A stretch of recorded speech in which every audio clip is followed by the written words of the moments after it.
呢條影片會講解翻點樣去拆括號，揾翻方程入邊嘅未知數。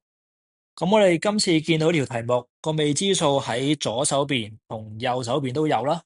咁但係喺左手邊嘅 3A 咧就喺個括號入邊嚟嘅。咁所以咧我哋必須要將佢喺個括號入邊拆出嚟。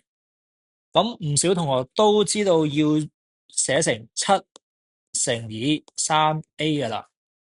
咁但係括號入邊就唔止 3A 嘅，咁括號入邊咧仲有加2。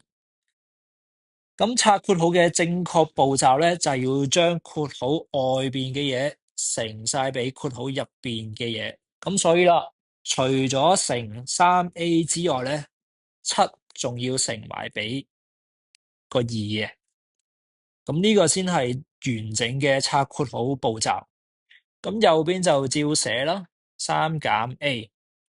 咁然之後左手邊就係 21A 加14等於3減 A。咁去到呢一步啦，冇晒所有括號咧，我哋先可以將所有嘅未知數搬晒去左手邊。咁我哋 21A 就照保留翻。咁右手邊嘅負 A 咧，要調過嚟左手邊，就要寫成加 A。咁右手邊就寫數字啦，3就照寫。